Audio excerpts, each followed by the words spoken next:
여러분 안녕하십니까. 경제현장 오늘 고광철입니다. 오늘의 주요 뉴스 전해드리겠습니다. 미 연준이 트럼프 대통령의 금리 인하 압박에도 9월 이전에 금리를 낮추는 것은 어려울 것으로 보입니다. 존 윌리엄스 뉴욕 연방준비은행 총재는 6월이라고 해서 상황이 뚜렷해질 거라고 생각하지 않는다며 7월도 마찬가지라고 말했습니다. 특별한 상황 변화가 없는 한 6, 7월 금리 인하가 어렵다는 뜻을 밝힌 겁니다. 트럼프 미 대통령의 약가 인하 행정명령으로 국내 바이오시밀러 기업에 더 많은 기회가 올 것으로 분석됐습니다. 이번 행정명령 대상은 주로 글로벌 제약사들이 개발한 오리지널 의약품이고 이를 복제한 바이오시밀러는 가격이 낮아 큰 영향을 받지 않는다는 겁니다. 방산조선에 이어 바이오시밀러가 K바이오의 도약을 이끌 수 있다는 기대가 나옵니다. 삼성 SDI 임직원을 대상으로 실시한 유상증자 우리사주 사전 청약이 완판됐습니다. 삼성 SDI가 신주로 발행하는 1182만 천주 가운데 우리사주조합에 배정된 236만 4,200주를 훌쩍 넘어서는 청약 신청이 접수됐습니다. 우리사주 사전 청약률이 높은 것은 저평가된 주가보다 할인된 가격으로 신주를 매수할 수 있고 향후 실적이 개선될 것이라는 기대감이 작용한 것으로 보입니다. SK텔레콤 해킹 사고 이후 소비자 5명 중 4명 이상이 2차 피해를 걱정하는 것으로 조사됐습니다. 특히 민관합동조사단의 2차 조사 결과 해킹 공격이 3년 전부터 이루어졌고 중국계 해커 그룹이 주로 사용하는 수법을 쓴 것으로 알려지면서 우려는 높아지고 있는데요. 실제 해킹 사고 2차 피해는 없지만 정말 안심해도 되는 건지 이어지는 집중 진단에서 살펴보겠습니다. 경제현장 오늘은 SBS BG앱과 유튜브에서도 실시간 시청 가능합니다. SBS BG앱을 다운받아 시청하면 더 많은 정보와 뉴스를 볼 수 있습니다.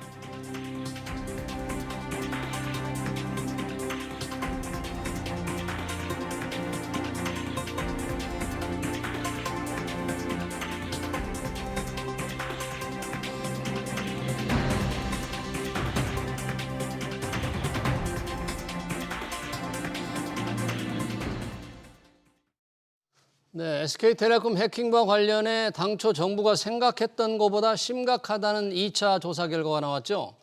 특히 해킹에 사용된 악성 코드를 심은 해커 조직이 중국의 레드맨션으로 추정됨에 따라 해킹의 목적이 무엇인지 궁금증도 커지고 있습니다.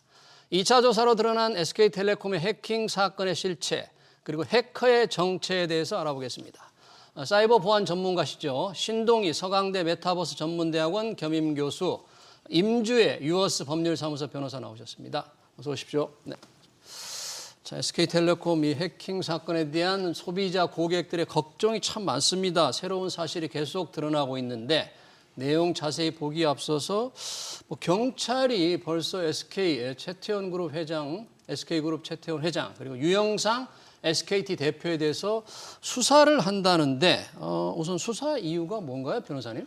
지금 전방위적으로 이번 해킹 사태에 대해서 정보 유출 보안상의 그 문제점, 그 부분에 대한 조사와 수사는 별도로 진행되는 것이고요. 예. 오늘 이야기 나눌 이 형사적인 부분에 대해서는 과연 그 대응에 있어서 법적인 책임을 물을 수 있는지 그 부분을 일단 살피고 있는 것입니다. 예. 지금 좀 문제가 되고 있는 부분이 관련 법들에 따르면 어떤 해킹 피해 사태를 최초에 인지한 시점부터 24시간 이내에 신고를 하라고 규정이 되어 있습니다. 예. 이런 규정을 두고 있는 이유는 그러니까 다른 기업들도 혹시 모를 이런 해커의 공격 등에 대비할 그런 필요성도 있을 것이고 예. 관계 당국과 빠르게 어떤 공조가 진행돼야지만 더 큰 피해를 막을 수 있다. 이런 점들이 반영된 규정인데 지금까지 알려지고 있는 바에 따르면 SKT에서는 최초에 18일에 어떤 외부의 침투의 흔적을 인지하였는데 실제 그러면 신고는 20일에서야 이루어졌습니다. 그 간격이 발생하고 있고 물론 SKT에서는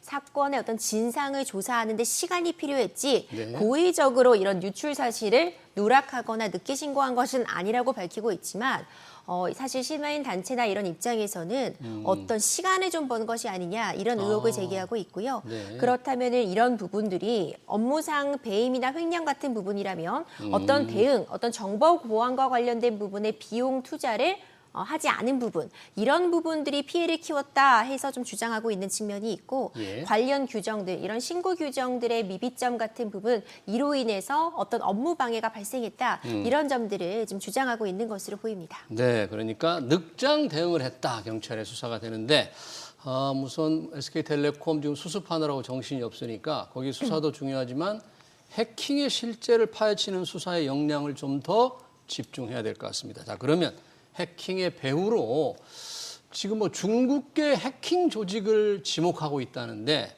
왜 그렇게 보고 있는 건지 정말 그런 건지 우리 화이트 해커라고 그러죠? 좋은 해커님. 왜 중국계 해커로 지금 지목이 되는 거예요? 이게 중국계 해커로 지목이 되는 이유는 단순하게 지금 BPF 백도어라는 이 녀석 악성 코드 BPF 백도어. 네, BPF 도어라고 불리는 도어. 요 악성 코드가 중국의 레드메션 조직이 많이 활용하는 그런 악성 코드이다 보니까 그런 걸 기반으로 해서 중국이지 않을까라는 게 1번. 예. 2번은 뭐가 있냐면 그러니까 우리가 발견된 게 BPF 도어라는 거죠. 네네네. 이번에 심어진 악성 코드가. 네. 네. 그게 1번이고 두 번째는 피해를 입은 기관이 어쨌든 SK텔레콤이라는 규모가 큰 통신사잖아요. 규모가 큰 통신사를 3년 동안 공격해서 잠입해서 뭔가를 하고 이제서야 발각이 된 상황이란 말이죠. 3년 동안 공격을 하고 뭔가 운영을 하면서 공격을 해서 결과물을 얻어내려면 생각보다 이게 누군가 개인이 혼자서 나 이거 해봐야지라고 해서 결과물에 도달할 수 있는 건 아니거든요. 그러니까 중국의 어떤 수많은 그룹들이 조직적으로 이런 일을 하지 않았을까라는 걸 이제 생각하게 되는 거죠. 예, 그렇게 추측을 하는 건데 지금 3년이라고 했는데 원래 우리 1차 조사 때는 이런 뭐 3년 이런 게 잘 안 나왔잖아요. 근데 두 번째 조사 결과에서 해커가 처음으로 악성 코드 심은 게 3년 전이라는 게 지금 드러난 겁니까? 그렇죠. 그 부분이 좀 충격적이다라는 평가 받고 있습니다. 지금 민관이 함께 조사를 진행하고 있습니다. 그러니까 언제부터 이런 유출의 기미가 있었는지, 악성 코드가 최초에 침투를 했는지, 그 이후의 과정에서 왜 SKT는 인지하지 못했는지, 실질적으로 많은 국민들이 가장 걱정하는 부분은 그래서 도대체 내 정보 어떤 게 유출이 됐다는 건지 말았다는 건지 이 부분 조사가 진행 중인데요. 1차 조사 결과 발표 때만 해도 그래도 비교적 안심할 만한 상황이 아닌가 이렇게 여겨졌습니다. 그러니까 개인정보, 특히 민감도가 높다고 분류될 수 있는 그런 정보에 대한 유출은 없다고 발표를 했었고요. 네, 그렇습니다. 유출이 좀 의심이 되고 있는 서버의 그 숫자도 좀 낮았는데 이번 2차 조사 결과는 조금 달랐습니다. 일단 가장 좀 문제점으로 지적될 만한 부분은 그러니까 최초의 그런 악성 코드가 처음에 침투를 한 게 이미 3년 전 시점으로 거슬러 올라간다 이런 결과가 발표가 된 겁니다. 그렇다면은 사실상 지금 SKT에 가입하고 있는 고객뿐만 아니라 이전에 SKT를 사용했다가 그 이후에 다른 뭐 번호 이동을 해서 통신사를 바꾼 고객들도 그럼 그 사이에 어떤 유출의 피해를 입었을 가능성 이런 부분들 사실 공포심도 조장이 되고 있는 상황이라고 볼 수 있을 것 같고요. 뿐만 아니라 왜 처음에 발표 결과보다 더 확대되었는가 감염이 된 그 서버의 개수도 늘어났고요.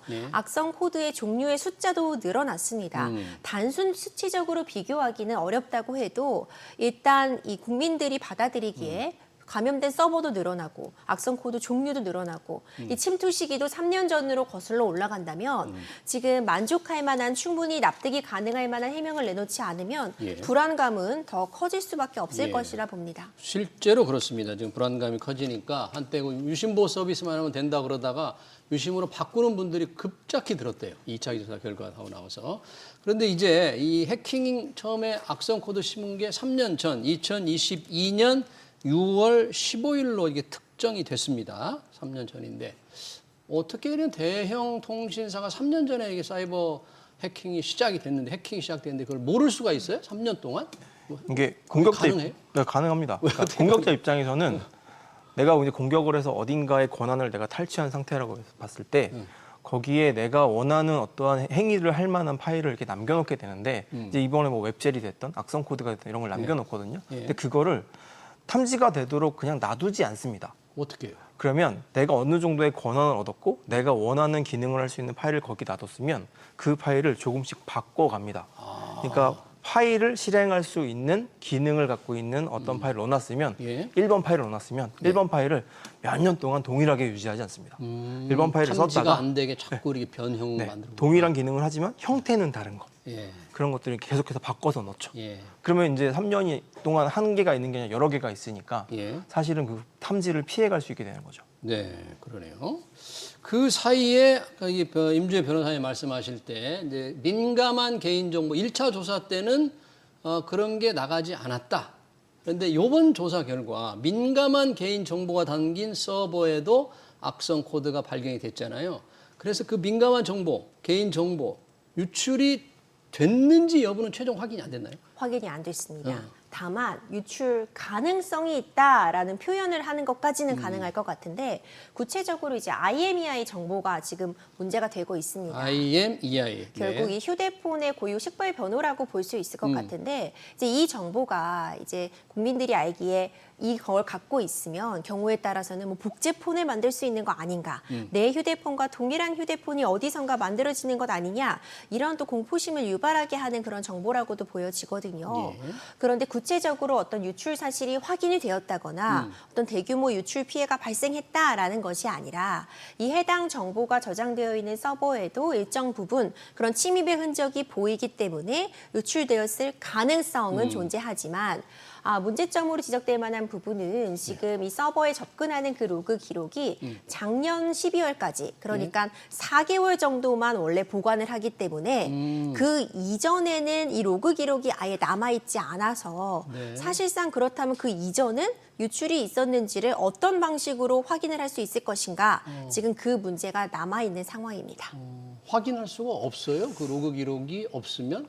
네, 현재로서는 그 로그가 없으면 실제로 정보가 나가는지 정확하게 확인할 수 있는 확인할 방법은 수가 없고요. 없어요? 그래서 뭘 하고 있냐면 그 전에 기록이 없으니까 다른 기록하고 비교를 해서 확인해야 되다 보니까 지금 3년 전에 최초의 모든 사고가 있었다고 생각을 하는 거잖아요. 예. 그 시점부터 지금까지 이 사고로 인해서 발생될 수 있는 신고건들이 있을 수 있잖아요. 신고, 이거하고 연관돼서 혹시 이런 정보가 나갔으면 이런 사건이 있을 수 있지 않을까라는 거라고 생각되는 신고건들이 있습니다. 그런 건들을 살펴보고 있는데 그런 것들과 연관된 거는 아직 뭐 어떻게 매칭되는 게 있다 없다는 발표된 게 없습니다. 발표된 게 없다. 네, 없는 근데 게 아니고 아직. 그런 것들을 이제 지금 조사를 하고 있는 단계라고 보시면 됩니다. 그게 네. 민감한 정보로서 이게 개인정보보호위원회에서만 정확히 조사할 수 있는 모양이죠. 이렇게 침해 사고가 이제 신고가 들어오는 게 SK텔레콤을 직접 갈 수도 있고 한국인터넷증권으로 갈 수도 있고 기타 다른 신고처가 있기 때문에 그런 것들 다 정보를 모아서 같이 이제 비교해서 분석을 해봐야 되는 거죠. 임주혜 변호사님, 그러면 1차 조사할 때는 개인정보 유출이 없었다라고 정부가 발표를 했잖아요. 근데 지금 보니까 유출됐을 가능성도 있다. 이렇게 지금 달라진 건데 이 책임 문제가 생길 수도 있을 것 같아요. 자칫하면. 사실 좀 엄밀히 비교해 보자면 1차 조사 당시에도 그러니까 유출이 확인된 바는 없다라는 표현이었던 것 같습니다. 그러니까 하지만 좀 중요한 부분은요. 우리가 일반적으로 어떤 절도 사건이 발생을 하면 지금 내가 어떤 거를 도둑맞았는지 물리적으로 바로 확인이 가능합니다. 내가 지금 지갑을 도둑맞았다. 내가 지금 내 휴대폰을 도둑맞았다. 그러니까 뭘 피해를 입었는지가 구체적으로 확인이 되는데 정보 유출 같은 경우에는 내가 갖고 있는 내 개인정보라면 내 것이라고 볼 수 있지만 이런 해킹 피해가 있었을 때 언제 내 정보가 도둑을 맞았는지, 도둑을 맞은 건 맞는지, 어떤 정보가 도둑 맞았는지 실질적으로 확인할 방법이 쉽지 않습니다. 그걸 또 일반적으로 이걸 소비자, 이 정보 주체에게 입증하라고 한다면 입증이 거의 뭐 불가능하다고 볼 수 있겠죠. 그렇기 때문에 기본적으로 이런 유출 사고가 발생하고 책임 소재가 문제가 된다면 언제 그래서 어떤 정보가 나갔는가 이 부분 확인에 시간이 걸릴 수밖에 없고 계속해서 어떤 유출될 가능성은 있다. 유출이 되었는지 확인할 수는 없다. 이런 애매한 표현만이 남는 게 계속 문제점으로 지적이 되거든요. 이번 사안 같은 경우에도 동일해 보입니다. 그러니까 3년 전부터 시작된 어떤 위협의 발생이 있었다고 하는데 그 가운데 언제 정보가 나간 것인지 언제 나갔느냐. 그리고 어떤 종류가 나간 것인지 나간 건 맞는지 사실상 애매한 부분만 남아 있어서 조사가 계속 진행이 되다 보면은 그런 부분들이 조금 더 범위가 좁혀지고 좀 더 세무화될 수는 있겠지만 가능성이 남아 있다. 가능성은 있었지만 현재로선 확인이 어렵다. 확인된 바는 없지만 가능성은 있다. 이런 표현이 계속 앞으로도 들릴 수밖에 없지 않나 좀 우려스러운 상황입니다.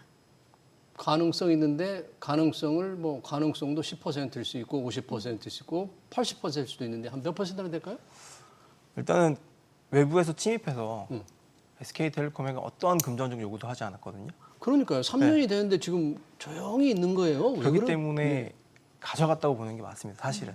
그래서 가능성이라고 하는 게 가능성이라고 얘기하지만 가져갔다고 생각하고 지금 대응을 하고 있기 때문에 뭐 유심보호 서비스라든가 유심을 교체하는 걸 지금 적극적으로 권장하고 추진하고 있잖아요. 아니, 가져가면 해커라는 게 뭐 돈을 요구하는 어떤 경제적인 목적도 아니고 가져가서 지금 뭐 하고 있는 거예요? 가만히. 사실은 어떤 이득이라는 게 반드시 경제적으로 금전적으로 환전되는 어떤 형태로만 가져갈 수 있는 게 아니라 정보를 돈으로 환산할 수 있는 것도 충분히 많이 있거든요. 지금 같은 경우는. 그래서 그 정보들을 가지고 이후에 뭔가를 도모할 수 있기 때문에 그런 걸 쌓는 차원으로 지금 계속해서 하다가 뭐 탐지가 될 수 있는 거기 때문에 꼭 금전적인 걸 요구하지 않아도 충분히 이득은 취했을 거라고 생각하고 있습니다. 그러니까 장기간 해킹을 해서 많은 주요한 정보를 축적을 하고 보유하고 있다가 필요한 경우에 어떤 활동을 할 수가 있다는 건데 그렇죠.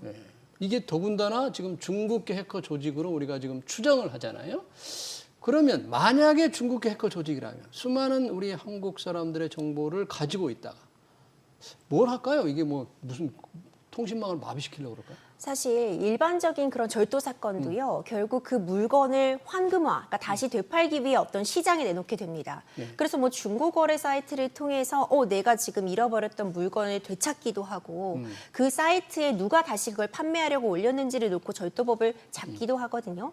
근데 이 정보 같은 경우에는 정확히 말씀 주신 것처럼 언제 이걸 내다 팔지 모릅니다. 아마 그 시간 동안 이 정보의 가치를 더 높이기 위해 분류화한다거나 다른 이미 기존에 탈취했던 정보들과 결합하는 과정을 거쳤을 수도 있고 어떤 과정을 거치고 있는지는 모르지만 가장 그 가치를 높게 매김받을 수 있는 시점에 되팔기 위해서 뭔가 준비를 하고 있었을 가능성은 있어 보이거든요.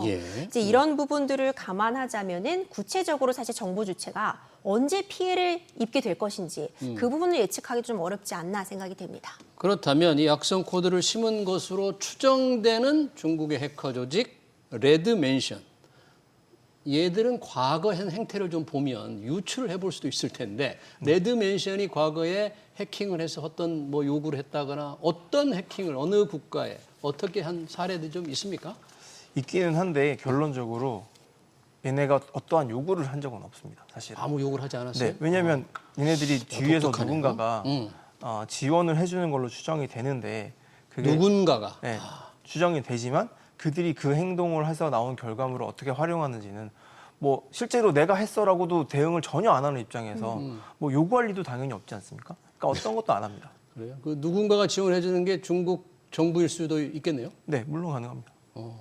그럼 중국 네. 네, 사실상 대부분의 사람들이 이런 중국에 있는 조직들이 뭔가 활동을 하게 되면 대부분 뒤에 중국 정부가 있다고 생각을 하기 마련이고요. 이 상황에서 이들이 가져온 정보들을 가지고 중국 정부가 어떤 행동들을 하겠지, 아니면 그 정보들을 다시 보고 다른 부서들과 나눠 가지면서 이후에 뭔가 다른 사이버 작전 아니면 다른 뭔가를 위한 작전을 도모하겠지, 이렇게 생각을 하고 있는 중인 거죠. 네, 좀 점점 더 불안해집니다. 뭐 금전적인 기록 정도 그걸 요구한다면 별 문제가 아니겠는데 많은 정보를 축적했다가 오랜 동안 이게 뭔가 큰 사이버 전쟁의 예고편이 아닌가 이런 느낌이 드는데 이미 미중 간에 이런 사이버 전쟁이 일어나고 있잖아요. 이런 해커 조직들이 우리 화이트 해커의 말씀대로 중국 당국의 지원을 받아서 뭔가 액션을 할 수도 있을 텐데 이번 사건도 좀 그런 관점에서 바라봐야 되는 거 아닙니까? 그렇죠. 아직까지는 어디나 가능성이기 때문에 일단 전 방위적으로 수사를 시작하는 것이 좀 중요할 것 같습니다.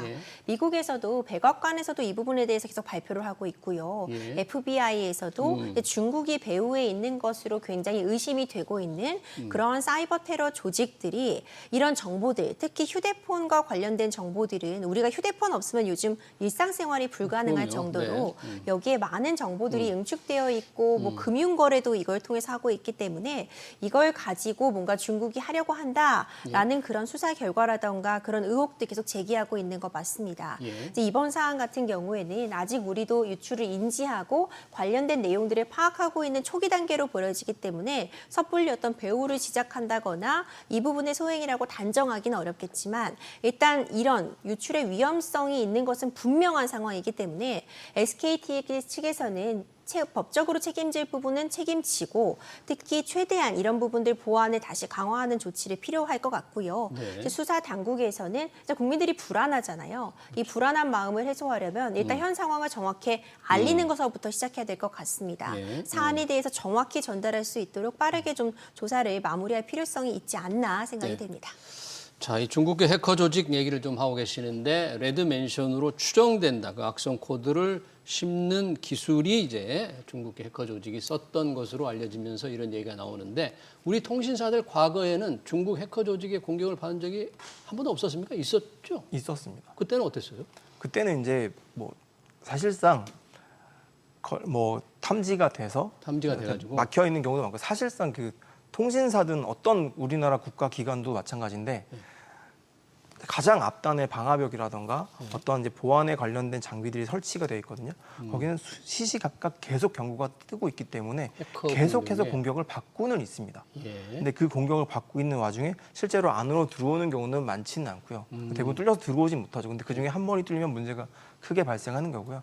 대부분은 막히게 되는데 지금 같은 경우 어떻게 뚫려서 안으로 들어오게 된 거라고 이해하시면 될 것 같고. 네. 그리고 그게 이제 너무 오랜 기간 동안 이어진 게 문제이긴 한데 이미 어느 정도의 권한을 가져가는 단계에서 앞에 부분에 그 어떻게 들어왔는지에 대한 어떤 수사 결과가 지금 조사 결과 아무것도 없거든요. 그렇기 때문에 이제 그거를 추론하기 어렵지만 지금 정보가 저장돼 있는 공간이 더군다나 중요한 정보가 저장되어 있는 공간까지 가려면 상당히 안으로 많이 들어가야 되거든요. 거기까지 들어가려면 굉장히 높은 권한을 얻어야 되거든요. 해커가. 네, 해커가 많은 권한을 얻어야 되는데 그 권한을 어떻게 얻었느냐.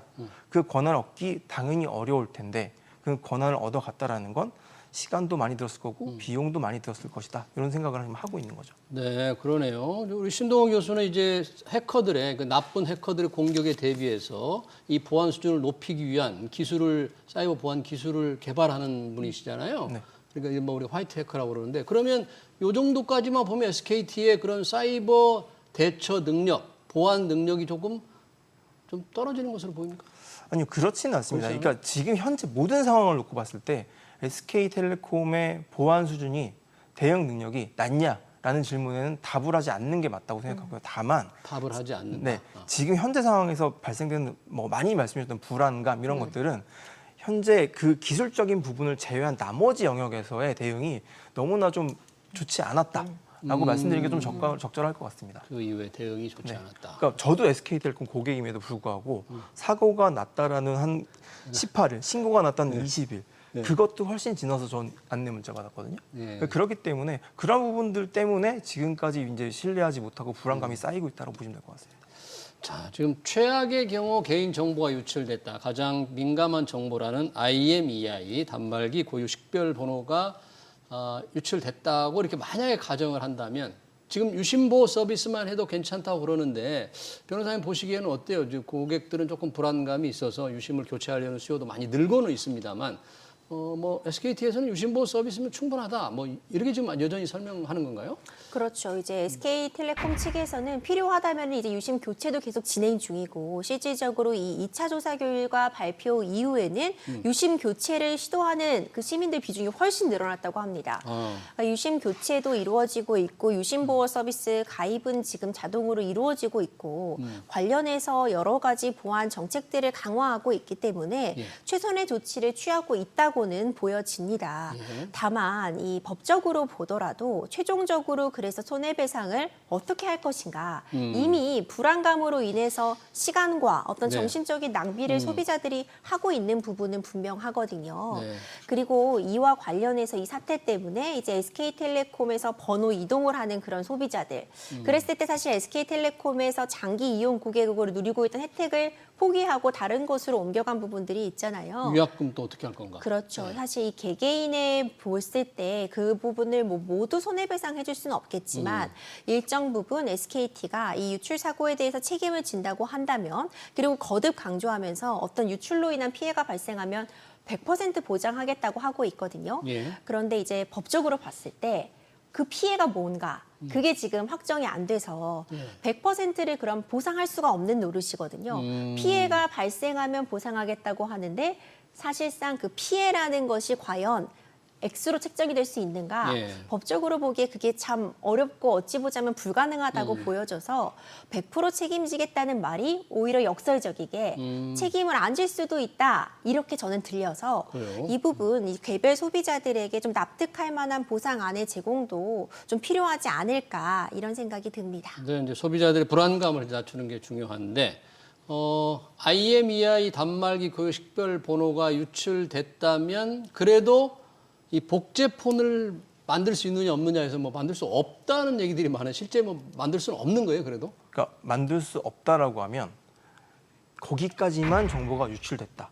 지금 SK텔레콤이 얘기하는 뭐 IMEI 전화번호 뭐 몇 가지 정보만 나갔다고 얘기하고 있잖아요. 예. 거기까지만 나갔다고 하면 사실상 만드는 건 어렵습니다. 만들면 어렵다. 네, 기술적으로는 어렵고 거기에 추가적으로 몇 가지 더 정보가 필요한데 그 정보를 구할 수 있는지 공격자가 구했는지 여부는 지금 모르잖아요. 아, 만약에 구했으면 복제할 수 있겠죠. 근데 문제는 복제해서 그 복제된 핸드폰이 SK텔레콤 망 안에 들어와야 실제 효용성이 있는 무슨 거잖아요. 2차 피해가 발생할 수 하려면 그래야 되는 건데. 네, 그렇죠. 근데 지금 SK텔레콤 입장에서는 예의주시하고 있거든요. 예. 그런 게 들어오는지 안 들어오는지 그리고 그런 게 들어오면 즉시 확인할 수 있게 지금 실시간으로 보고 있는 이 상황에서 누군가 들어온다라고 하면 무조건 다 막힐 거거든요. 그게 뭐 비정상 인증 차단 네. 시스템입니까? 네, 맞습니다. 그게 뭐 최고 높은 수준에 있는 거예요, 지금? 그러니까 지금 최고 높은 수준이라는 걸 어떤 걸 기준으로 놓고 최고 높다라고 말하는지 모르겠지만 한 가지 명확한 건 24시간 풀로 뭔가 하나라도 기존 대비 이상한 거 보이면 다 막아버려서 인증 못 하겠다는 거거든요. 예. 그러니까 핸드폰 사용 못 합니다, 그 사람은. 그 이상하게 복제해서 만들어 들어오면. 예. 그러니까 그런 상황이기 때문에 실제로는 지금 현재 상황에서는 복제폰을 만들어냈다 하더라도 사용 못 하겠죠. 예. 근데 아까 변호사님 말씀하신 것처럼 이게 피해가 어느 규모로 언제 일어날지 모르잖아요. 예. 그러면 이게 언젠가는 쭉 시간이 지나서 시간이 흘러 몇 년 뒤에 이 정보를 활용해서 다른 정보와 결합해서 어떤 행동들을 해냈다, 예. 성공해냈다 예. 라고 하면 그때는 모르죠 또. 음. 그때 이 피해가 그거로 인해서 발생했는지 여부는 예. 이 책임은 어떻게 할 거지? 이것도 모르는 거고요. 피해 규모도 모르죠, 사실은. 피해를 산정한다, 피해를 추정한다, 그 피해를 다 100% 보상하겠다는 게 조금 공허하게 좀 들릴 수도 있다. 그런 얘기로 지금 접근이 되는 거네요. 그런 부분 참 어떻게 금전적으로 명확하게 할 수가 없잖아요. 그렇죠. 지금 사실 소비자들 중에 이제 일부가 소송도 제기해둔 상태입니다. 소송을. 그렇죠. 그러니까 이 민사적인 손해배상을 물어야 된다. 근데 이전에도 사례들이 있었습니다. 대규모로 이런 유출 피해를 겪었던 뭐 카드사에서 유출됐던 사례도 있고요. 인터넷 쇼핑몰에서 유출됐던 사례들도 있는데 실제로 뭐 1심에서 배상 책임이 인정이 돼도 1인당 10만 원 정도가 인정이 됐습니다. 물론 그 규모를 이제 고려해 보자면은 10만 원이 꼭 적은 금액이다. 이렇게 일률적으로 말하기는 어렵겠지만 어떤 유출 사고가 발생했고 그 대응 과정에서 쓰게 되는 이 소비자들의 그런 시간이라던가 그 노력들을 감안하면도 결코 많은 액수다라고 말하기도 어렵거든요. 그런데 재판부 입장에서도 계속해서 이제 강조드리지만 어떤 손해라는 것이 물리적으로 딱 산출하기 어렵기 때문에 또 고액의 위자료를 선고할 수 없는 또 그런 어려움도 존재해서 예. 이번 사안 같은 경우에도 소비자들의 소송도 어떤 식으로 진행이 되고 소비자들에게 어디까지 이 피해를 입증할 책임이 부여가 되는지 실질적으로 법원에서 피해 산정을 어떻게 할지 이 부분도 사실 개인정보 유출과 관련되는 부분들은 앞으로도 계속해서 문제가 될 여지가 다분하기 때문에 네. 이 소송도 그 결론에 따라서 앞으로 미칠 영향력이 상당하리라고 보고 있습니다. 그러네요. 과연 어떤 정보가 어떻게 유출됐는지가 좀 명확하지 않은 상태에서 일부 정치권에서 이런 얘기를 하곤 합니다. 워낙 해커들이 3년 전에 이 공격을 한 다음에 조용하니까 누가 언제 어디서 누구와 통화했는지 이른바 통화 상세 기록 정보를 얻기 위한 게 아니냐, 그걸 축적하기 위한 게 아니냐 하는데 이 정보, CDR 정보는 유출된 건 아니다 이렇게 정부가 설명을 한 거죠. 네, 맞습니다. 지금까지는 CDR 정보가 노출되지 않았다라는 걸 명시적으로 다 얘기를 했고요. 예. 근데 여기서 이제 이 얘기도 사실은 기존의 1차, 2차 이제 발표를 해 나가면서 약간의 이제 신뢰가 무너진 상태다 보니까 그것도 이거 맞나? 나중에 또 다른 발표에서 문제가 되지 않을까? 이런 생각을 하긴 되는데 이제 이 정도까지 왔으면 사실은 CDR 정보를 가져갔느냐 안 가져갔느냐는 그냥 분석을 해봐야겠지만 지금까지 2차에서 어느 정도 얘기한 걸 보면 이 정도까지는 접근하지 못했겠구나라는 생각을 하는 것도 고려는 해봐야 될 것 같다는 생각입니다. 유출 가능성, 이 CDR 정보, 통화 상세 기록 정보까지는 안 나갔을 것이다. 네. 이렇게 생각하는 것이 합리적이다 이런 네네. 얘기죠. 이 불안감이 높아서 지금 유심보호 서비스만으로 괜찮다고는 이제 하는데 그래도 다 유심을 교체 SKT입니까? 네, 저도 지금 유심보호 서비스까지만 가입이 되어 있는 상태고 유심 교체할 계획입니까? 유심 교체는 예약을 해둔 상태인데 예약, 아직 이제 오라는 문자까지는 못 받았거든요. 네. 기회가 된다면, 좀 빨리 시간이 된다면 유심 교체까지도 좀 저도 고려하고 있습니다. SK텔레콤에서는 유심은 이제 충분히 확보하고 있다. 원하는 분들은 다 교체를 해주겠다고 했기 때문에 원하면 더 그 불안감을 좀 덜기 위해서는 할 수는 다 있고 형편은 되는 것 같네요. 우리 해커님도 교체를 하셨어요? 유심? 저도 변호사님과 동일한 입장입니다. 네, 저도 안 했고요. 저는 뭐 할지 말지는 이제 천천히 생각해 볼 예정입니다. 네, 잘 알겠습니다. SK텔레콤 2차 해킹 조사 결과 토론 여기서 마치도록 하겠습니다. 지금까지 신동희 서강대 메타버스 전문대학원 겸임교수, 임주의 유어스 법률사무소 변호사였습니다. 고맙습니다.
네, 새 자동차를 설계할 때 이 차가 충격에 얼마나 강한지, 도시 한복판에 큰 빌딩을 지으면 주변 건물이나 도로교통에 어떤 영향을 주게 될지 이런 정보들이 아주 중요한 비중을 차지합니다. 실제로 만들어서 그 영향을 파악하려면 시간도 비용도 많이 들게 되는데요. 이 모든 것을 3D 가상현실에 그대로 구축해서 미리 시뮬레이션을 해본다면 어떨까요? 이렇게 가상과 현실을 오가는 버추얼 트윈 기술로 산업 혁신의 방향을 제시하는 기업이 있습니다. 다소 시스템 코리아인데요. 정은성 대표 모시고 자세한 얘기 들어보겠습니다. 대표님 어서 오십시오. 네, 초대해 주셔서 감사합니다. 네, 다소 시스템 코리아, 다소 시스템 프랑스 회사의 한국 법인이네요. 네, 그렇습니다. 네, 제가 이제 버추얼 트윈 얘기를 했는데 시청자들에게 조금 낯선 단어일 것 같습니다. 어떤 회사인가요, 우선? 그 다소 시스템은 1981년도에 그 전투기, 그 항공기를 만드는 다소 항공이라는 네. 회사에서 분사한 프랑스 그 소프트웨어 기업입니다. 그래서 예. 그 항공기 제조에 사용되는 이런 3D 기술을 상용화해서 그 다른 제조 기업에 그 공급하면서 저희가 비즈니스를 시작을 했고요.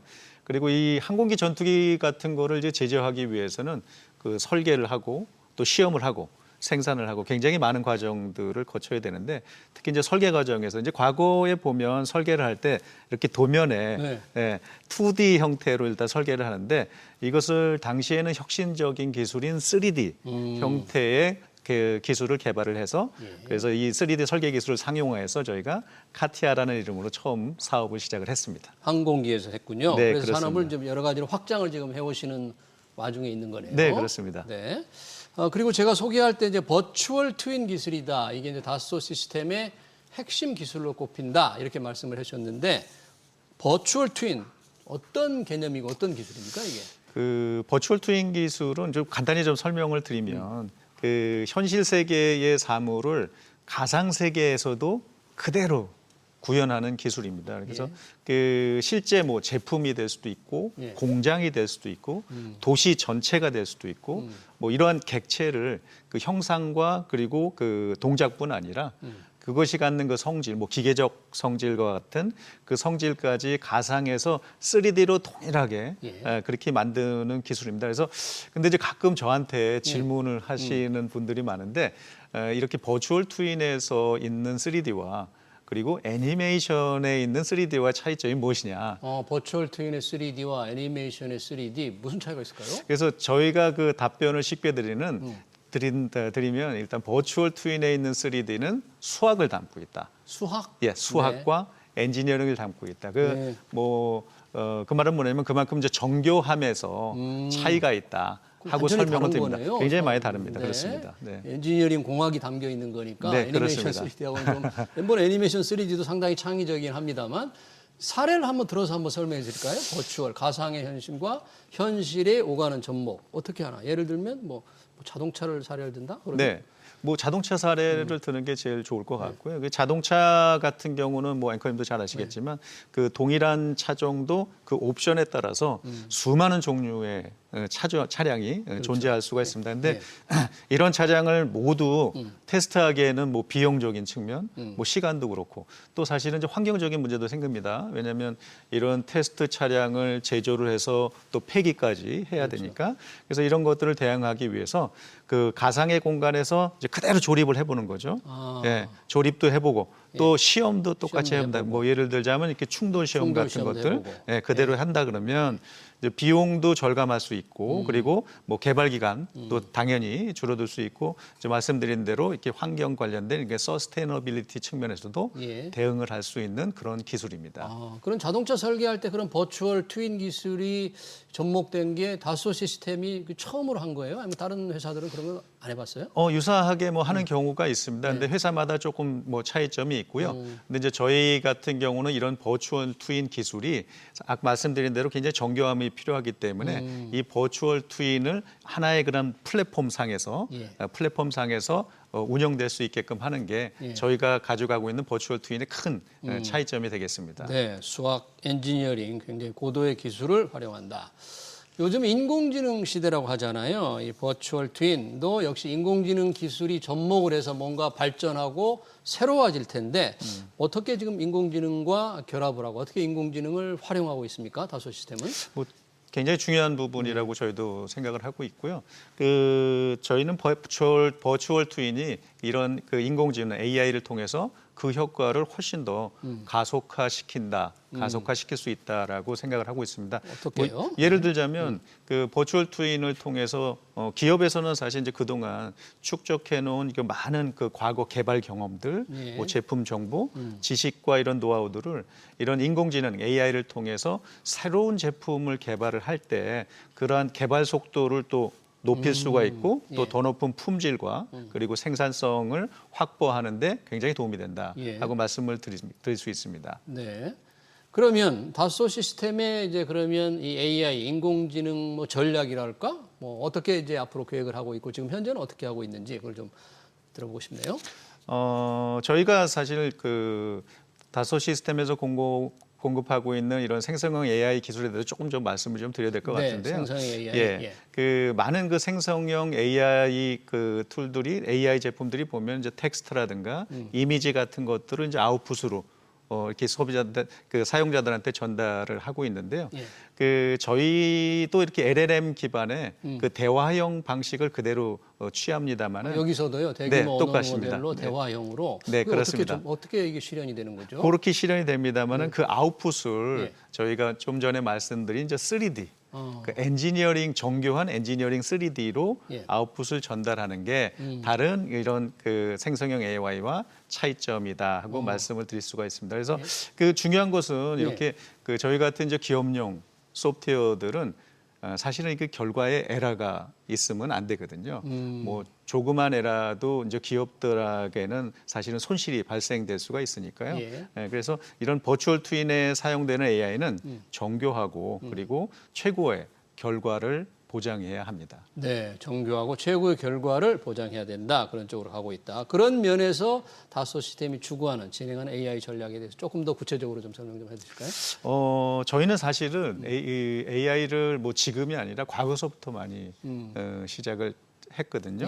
그래서 그 예를 한 가지 드리면은 그 AI를 통해서 과거에 저희가 위상 최적화 그리고 토폴로지라는 방식을 쓴 게 있어요. 그래서 엔지니어링 용어이기 때문에 네. 좀 어려운 용어입니다만은 쉽게 얘기해서 토폴로지라고 하면 이렇게 형상이 좀 변하더라도 예. 변하지 않는 성질 아, 이것을 토폴로지라고 표현을 합니다. 그래서 그 예를 좀 들면 예. 자동차라든가 이제 항공기 같은 경우는 무게가 굉장히 중요합니다. 예. 뭐 항공기 같은 경우는 당연히 이제 비행을 해야 되니까 그렇고요. 그 자동차 같은 경우는 이제 연비라든가 성능 측면에서 이게 무게가 예.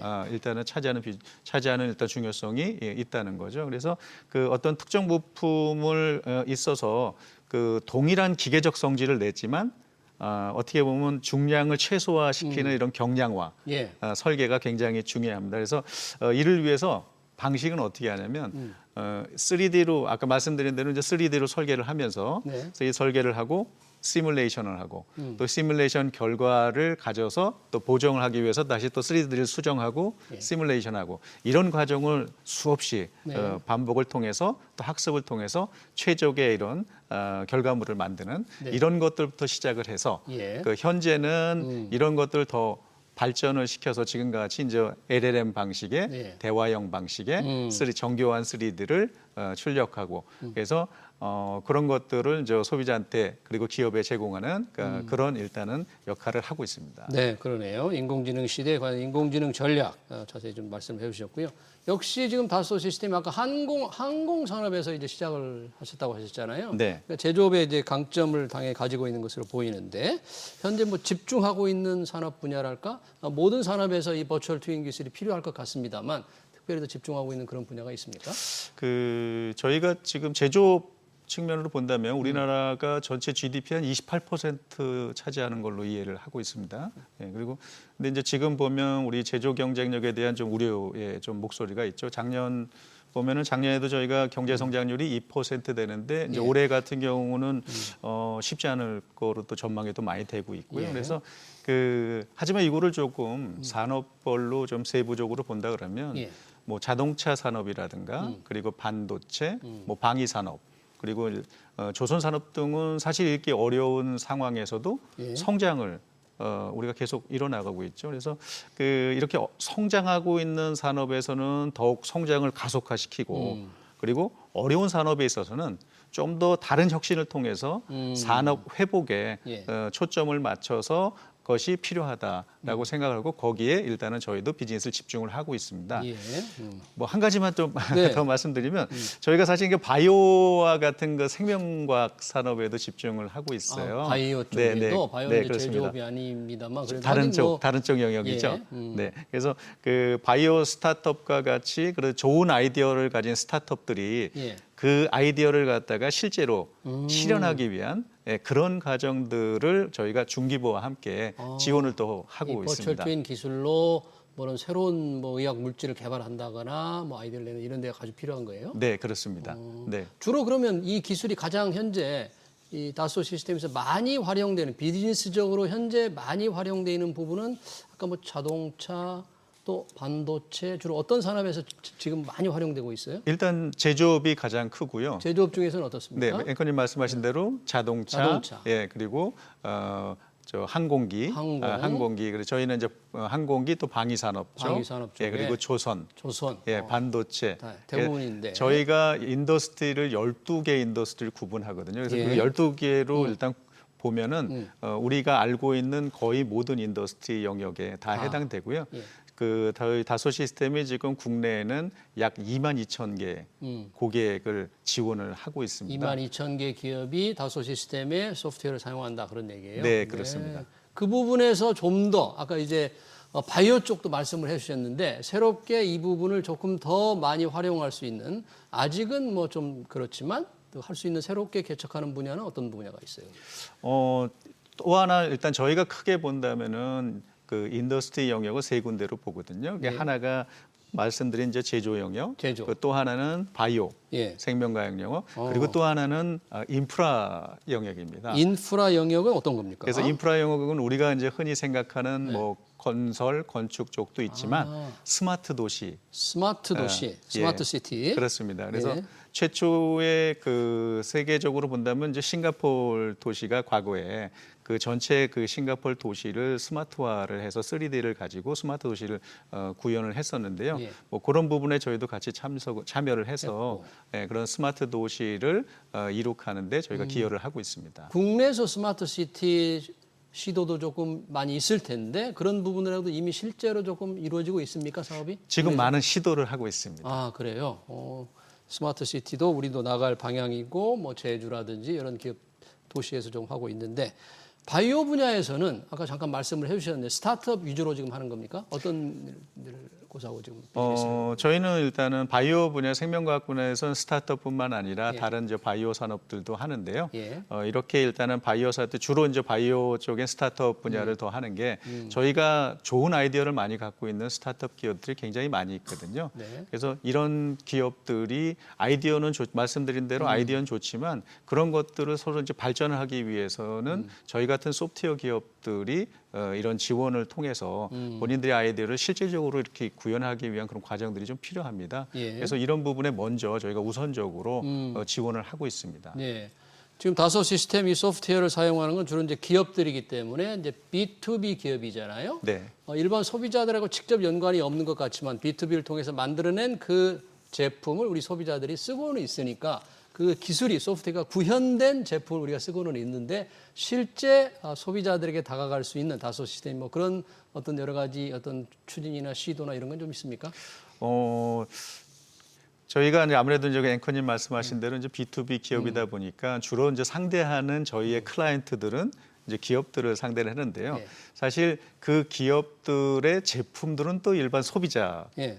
분들이지 않습니까? 뭐 자동차도 그렇고 가전제품도 그렇고 그래서 그런 지금은 이런 소비자들의 경험에 좀 집중을 하고 있습니다. 소비자들의 경험. 네. 뭐 한 가지 예를 들자면은 뭐 우리 자동차다 그러면 요즘엔 자동차가 이제 소프트웨어로 제어되는 자동차들 이런 것들은 전부 다 경험에 그렇죠. 의해서 이렇게 작동되는 예. 방식인데요.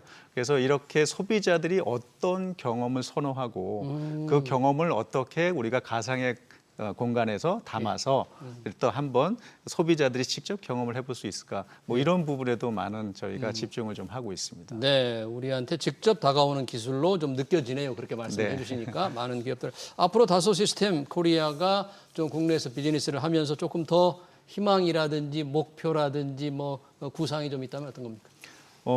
지금 사실은 저희 그 대한민국 산업을 보면 저희가 이제 아무래도 제조업을 많이 하다 보니까 그동안 짧은 기간에 사실 고도 성장을 이뤘지 않습니까? 근데 지금 경제를 보면 여러 뭐 불확실성도 그렇고 그리고 복잡성 등으로 사실 지금까지 방식이 아닌 좀 새로운 방식의 혁신이 좀 요구가 되고 있습니다. 그렇죠. 네, 그래서 이런 상황에서 이제 저희 같은 글로벌 기업들은 뭐 말씀을 드렸습니다마는 이제 전 세계 많은 저희가 기업들을 지원하고 있고 이걸 통해서 다양한 베스트 프랙티스들을 갖고 있습니다. 그래서 이런 좋은 사례들을 좀 국내 기업에 잘 적용하고 또 응용하게끔 이렇게 좀 저희가 그런 국내 기업의 그 혁신과 경쟁력에 기여하는 것이 저희한테는 가장 중요한 역할이 아닌가 그렇게 생각을 하고 있습니다. 네, 잘 들었습니다. 가상과 현실을 오가는 버추얼 트윈 기술로 기업의 혁신을 도와주고 있는 다소 시스템 코리아 대표 정운성 대표였습니다. 대표님 고맙습니다. 네, 감사합니다. 네.